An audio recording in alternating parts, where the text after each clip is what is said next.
Casalecchio di Reno is a town located in the city of Bologna in the Emilia-Romagna region of Italy and was home to Leonarda Polvani, known affectionately as Lea to her family and friends. In winter of 1983, 28-year-old Lea was a jewellery designer and drama, art and music studies student at the University of Bologna. She was married to a philosophy teacher and was 2 exams away from completing her degree.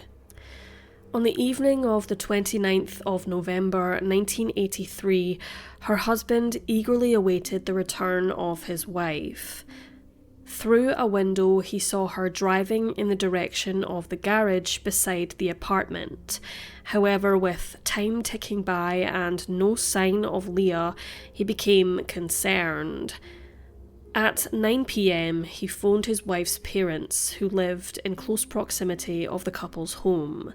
However, they also had not heard from her.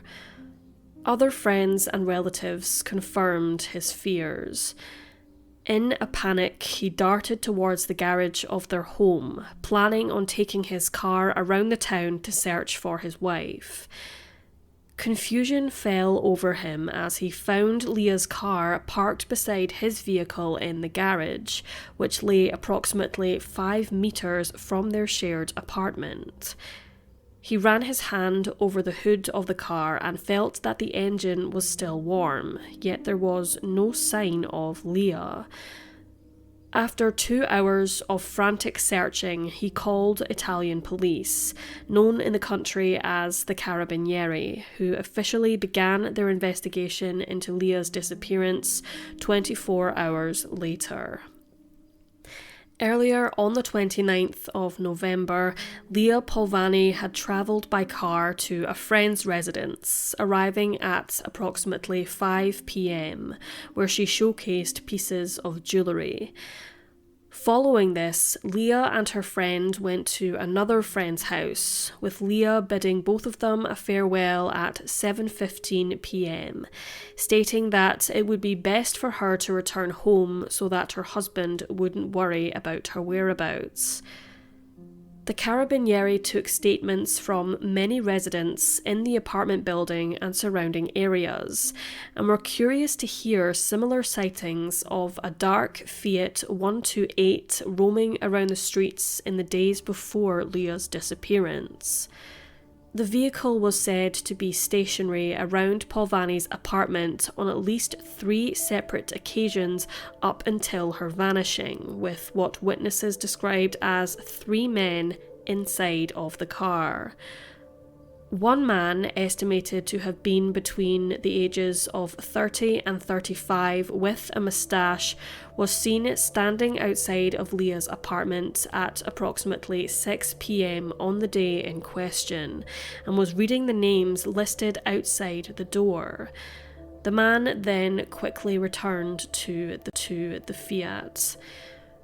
4 days after Lea's mysterious disappearance on the 3rd of December, the Carabinieri confirmed that a body had been recovered by 2 gamekeepers by a chalk hill in Cruara San Lazzaro, which lies 17 kilometres or 10.5 miles from Casalecchio di Reno. They discovered her remains by a cave, which had been closed to the public for many months. This particular cave was well known for its preservation of a bat colony, and the cave was frequently used in underworld dealings. Lea Polvani was found face down, with her vest and bra torn at the front. Her shirt and jacket were pulled up and over her head, bound together by one of her arms, and she was naked from the waist down, her trousers, shoes, socks and underwear discarded around her body. A shoelace from a man's shoe, stated as being between European sizes 40 and 45, was tied around her neck. However, an autopsy which was conducted on the body concluded that strangulation was not the cause of Lea's death. She had no defense wounds and had been shot with a 6.35 caliber gun, with the bullet piercing her in the heart. Her jewellery, such as earrings, fashion rings, and her golden wedding ring were present at the scene, as well as her handbag, indicating that robbery was not the motive for the crime. The autopsy also concluded that she had not been sexually assaulted. Traces of Lea's blood were found within the cave, and further solidifying the idea that she was murdered in the area, a container was found near her belongings, which contained a small lunch and a wrapped bag of an unbroken pack of 6 eggs. Further examination of the scene found that the padlock on the barbed wire surrounding the cave entrance had been tampered with. The lock had been successfully broken with brand new cutters, which had been abandoned at the scene. A baffling piece of evidence came to light during the investigation. In the hours following the discovery of Lea's body, 3 phone calls of significance were made to the Carabinieri. An anonymous man told the police that he had seen a car near the cave that night and had remembered the details on the registration plate. Furthermore, this man called for a second time, telling Italian police further details he claimed to have had remembered. Detectives managed to trace the vehicle to an owner of a discoteca, a dance club, who was subsequently interviewed by the authorities. Despite claiming that the motive behind the 28-year-old's murder was a dispute regarding Lea's jewellery business, he denied this in further interrogations. Residents on Lea's street were shown photographs of the man, however not a single person recognised him, and he was later acquitted. 2 years later, a drug dealer who was arrested on a murder charge claimed that he knew the identity of Lea's killers. He named 3 men: Angelo Albuino, Moreno Pesce, and Carmelo Lopez, the trio being 3 of Bologna's most infamous criminals at the time. The dealer later retracted his statement, having been reportedly confused with another murder. Unfortunately, the case regarding the murder of Lea Polvani went cold. Pesce, Lopez, and Albuino were all acquitted, the latter in 2002, many years after the other 2. No male DNA was recovered from the crime scene, only female DNA.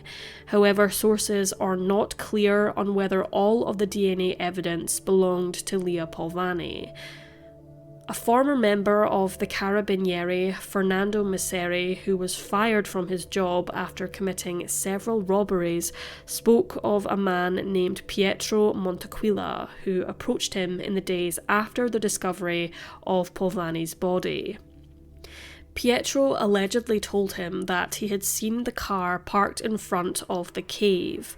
However, the man inside the car strongly resembled himself. It was a bizarre and strange claim, and authorities were not convinced by Fernando's tale, not only because the man stated a suspect looked suspiciously like himself, but also that Fernando was far from a trustworthy character following his robbery charges. It is theorised that the strange phone calls made hours after the body was found in the cave were nothing but red herrings, but many speculate otherwise.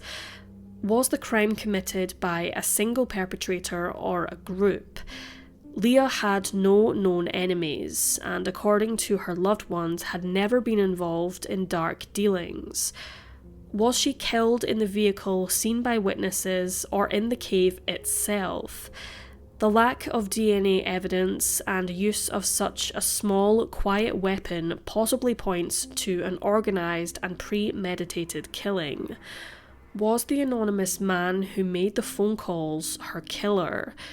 To this day, those who cruelly snatched Lea's life from her and the motive behind the murder remains unknown and is one of Italy's most tragic and puzzling unsolved mysteries.